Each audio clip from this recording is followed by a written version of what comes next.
राजवीर चौधरी के घर से एक बहुत ही बड़ा अपडेट सामने निकल के आ रहा है।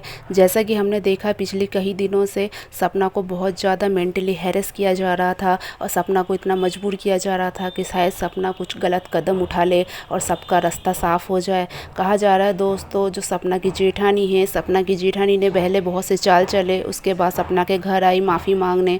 सपना के घर आके उसने पता नहीं कुछ ऐसे काम करे जिसकी वजह से उसके वापस जाने के बाद सपना के घर में हर किसी कोई बीमार रहने लग गया, हर किसी की तबीयत बहुत ज़्यादा ख़राब होने लग गई। ये कैसे संभव हो सकता है एक साथ सब लोगों की तबीयत अचानक ख़राब हो जाए।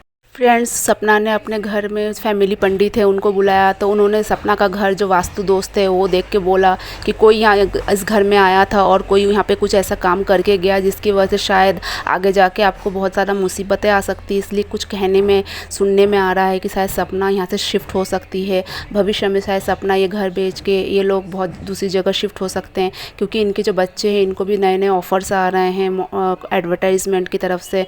तो क्योंकि सपना की जो जेठानी है उनके मंसूबे बिल्कुल ठीक नहीं है और रातों रात कोई भी इंसान की नीयत नहीं बदल सकती, ना फितरत बदल सकती है। ये बहुत ही आश्चर्यजनक है जो सपना के परिवार के लोग सपना के खिलाफ़ इतने ज़्यादा जहर उगल रहे हैं और सपना के खिलाफ़ भी मन में इतना ज़्यादा जहर लेके बैठे हुए हैं। आगे जाके सपना को नुकसान कर सकते हैं, क्योंकि सपना को कहीं ना कहीं समझ में आ गया है कि घर में जो कुछ भी हो रहा है कुछ तो ऐसा हो रहा है, शायद कुछ जादू टोना भी कह सकते हैं इस चीज़ को कुछ भी कह सकते हैं कि अपनी बला किसी और को दे देना। क्योंकि सपना की जेठानी जब से चली गई है सपना को ऐसा लग रहा है कि उन्होंने जो माफ़ी मांगा था उसके पीछे भी कोई चाल थी, क्योंकि उनको सपना के घर आना था, क्योंकि वो सपना के घर आ नहीं पा रही थी इतने दिनों से, क्योंकि सपना के घर वाले उसको घर में घुसने नहीं दे रहे थे। और कहा जा रहा है दोस्तों, सपना ने जो उनके खिलाफ़ जो एफआईआर करी थी उसकी वजह से उनको स्टेशन में जाना पड़ा। पुलिस वाले उनको लेके गए थे और बहुत ज़्यादा पूछताछ की गई। कड़ी पूछताछ करने के बाद पुलिस वालों को शायद कुछ ऐसी बातें पता चली जो आगे खुलासा हो। क्योंकि फ्रेंड्स, राजवीर चौधरी को उस रात को जिसने भी फ़ोन करके बुलाया था, कहीं ना कहीं हो सकता है कि सपना की जेठानी इन सब चीज़ों में इन्वॉल्व हो,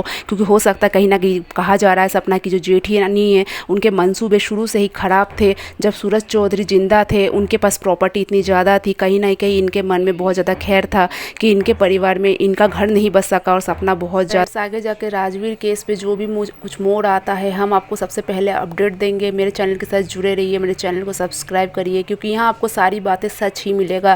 क्योंकि हम उसमें के नहीं जो दूसरों की बातें सुन के कुछ भी मनगढ़ंत कहानियाँ बोलते हैं, क्योंकि हम हमेशा सच का साथ देते हैं और हम शुरू से ये चाहते हैं कि कुछ भी हो राजवीर चौधरी को इंसाफ मिले।